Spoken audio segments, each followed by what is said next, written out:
Good morning my dear students. उम्मीद है आप लोग सभी अच्छे से हो, स्वस्थ हो। हमारा पेज लेसन नंबर 4 का चैप्टर लास्ट जो शेष भाग था वो कंप्लीट नहीं हुआ है, एक्सप्लेनेशन पार्ट रह गया है। उसको हम लोग आज कंप्लीट करेंगे। उसको शुरू करने से पहले हम लोग लर्निंग ऑब्जेक्टिव्स थोड़ा सा देख लेंगे और आप लोग पेज नंबर 67 निकालिए। ठीक है, पेज नंबर 67। आज का लर्निंग ऑब्जेक्टिव्स है विभक्ति कारक चिन्ह, यानी विभक्ति क्या है, कारक चिन्ह का परिचय होना, विभक्ति की जानकारी दी जाएगी, जानकारी दी जाएगी।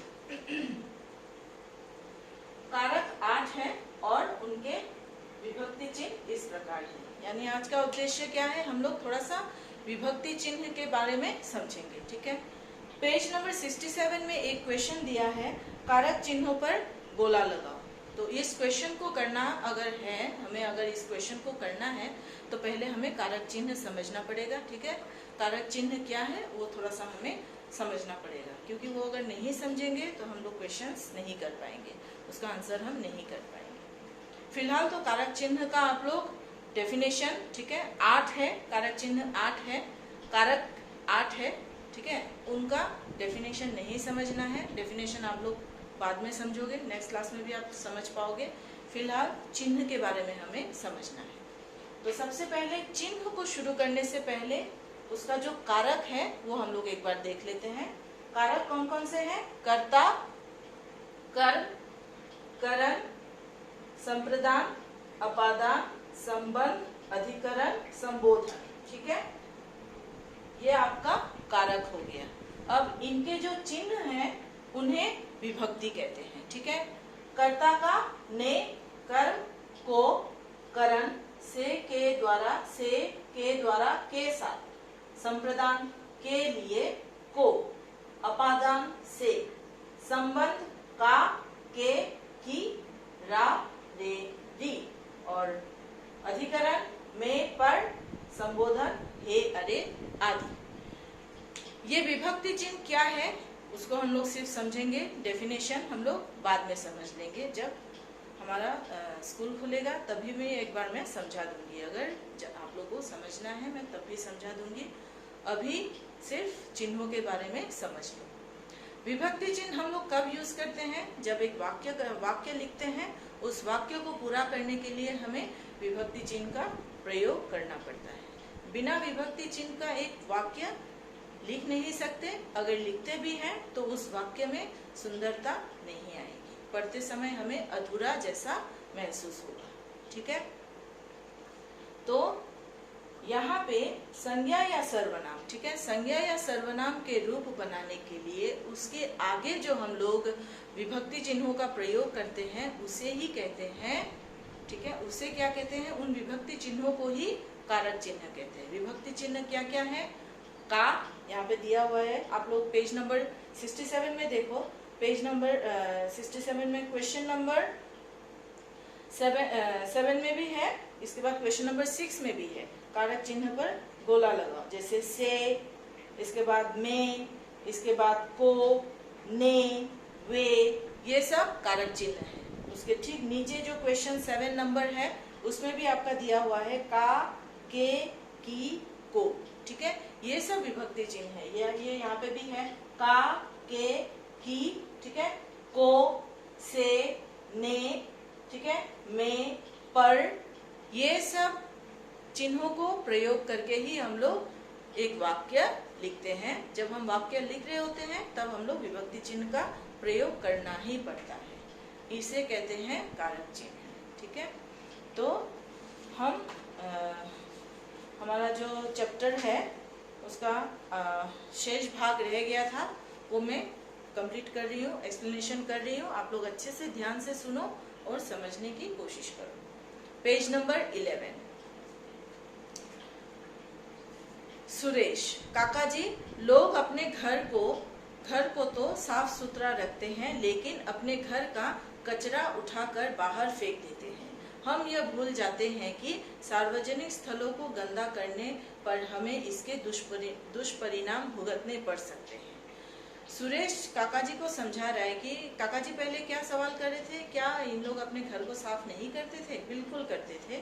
पर इन लोग साफ सफाई करके जो घर का कचरा है वो बाहर फेंक देते थे, जबकि इनको पता नहीं है कि ये इसका भी हमें दुष्परिणाम हमें ही भुगतना है, ना कि किसी और को। ठीक है, कचरा बाहर हम फेंकेंगे, आना जाना हम कर रहे हैं, तो उसका दुष्परिणाम जो है वो भी हम लोग ही भुगतेंगे।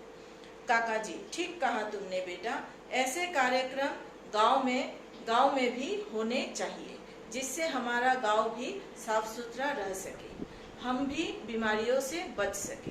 तब काका जी ने सुरेश का बात सुनकर क्या बोला, ठीक कहा बेटा, ऐसे कार्यक्रम, ये जो स्वच्छ भारत अभियान, ऐसे अभियान हमारे गांव में भी होना बहुत जरूरी है, जिससे हमारा गांव भी साफ सुथरा होगा और हम भी बीमारियों से बच सकेंगे। सुरेश, काका जी, हम गांव में भी ऐसे कार्यक्रम प्रारंभ करने वाले हैं, पहले हम पाठशाला को साफ कर ले।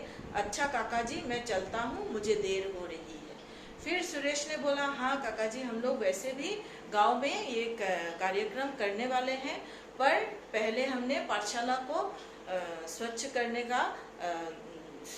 करने के बारे में सोचा, तो मैं चलता हूँ, मुझे देर हो रही है। ऐसे करके, ऐसे बोलकर सुरेश पाठशाला की तरफ जाने लगा। काका जी, अच्छा बेटा। पाठशाला पहुंचने पर प्रधानाध्यापक जी का भाषण शुरू हो चुका था। ठीक है, सुरेश चुपचाप पीछे की कतार में जाकर बैठ गया। पाठशाला जाते जाते वो वहाँ पे प्रधानाध्यापक का भाषण शुरू हो चुका था, वो पीछे जाकर सबके साथ बैठ जाता है। प्रधानाध्यापक, प्यारे बच्चों, जैसे आप सभी को पता है कि हम आज से स्वच्छ भारत अभियान में भाग ले रहे हैं। स्वच्छ भारत अभियान का अर्थ केवल यह नहीं कि हम इसे एक दिन या एक सप्ताह मनाएं तथा बाद में भूल जाएं, बल्कि हमें हमेशा अपने आसपास का वातावरण साफ सुथरा रखना चाहिए तथा दूसरों को भी स्वच्छ रखने की सलाह देनी चाहिए। प्रधानाध्यापक क्या कह रहे हैं, प्यारे बच्चों, जैसे कि आप सभी जानते हो, आज से हमारे विद्यालय में स्वच्छ भारत अभियान शुरू हो रहा है। ये अभियान एक दिन नहीं, एक सप्ताह नहीं, ये हर समय, हर बार, रोज होता रहेगा। ठीक है, इस तरह से प्रधानाध्यापक ने बच्चों को समझाया। स्वच्छ भारत अभियान का अर्थ केवल ये नहीं कि हम इसे एक दिन या एक सप्ताह करें। इस अभियान का अर्थ है हमेशा आसपास के वातावरण को स्वच्छ रखना, साफ सुथरा रखना तथा दूसरों को भी स्वच्छ रखने की सलाह देना। सिर्फ करने से नहीं होता है, सबको सलाह भी देना होता है, समझाना भी पड़ता है कि अपने आसपास के वातावरण को, जगह को साफ सुथरा रखो। ठीक है, इसके लिए हमें स्वयं पहले एक आदर्श प्रस्तुत करना चाहिए, तभी हम दूसरों से इसकी आशा रख सकते हैं। अगर हम किसी को सलाह देने जाते हैं तो सबसे पहले हमें खुद को उस तरह से बनाना पड़ेगा, तभी हम दूसरों को सलाह दे पाएंगे। यानी कि पहले हम अपने घर, अपने आसपास के जगह को अगर हम लोग स्वच्छ रखते हैं, तभी हम जाके किसी और को बोल पाएंगे कि स्वच्छ रखना ज्यादा जरूरी है। आओ अब उठाओ अपनी अपनी टोकरियां और फावड़े, आज हम पाठशाला साफ करेंगे तथा अगले शनिवार को पूरे गांव की सफाई करेंगे।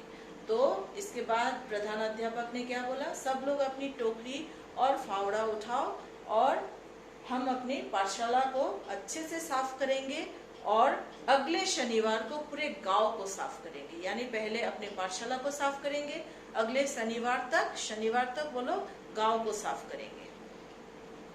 सभी छात्र एक साथ कहने लगे, जी गुरुजी। सभी छात्र जो है प्रधानाध्यापक का बात मानते हुए क्या कहते हैं, जी गुरुजी। प्रधानाध्यापक, तभी होगा स्वच्छ भारत स्वस्थ भारत। प्रधानाध्यापक ने लास्ट में क्या सबको संदेश दिया, तभी होगा स्वच्छ भारत स्वस्थ भारत।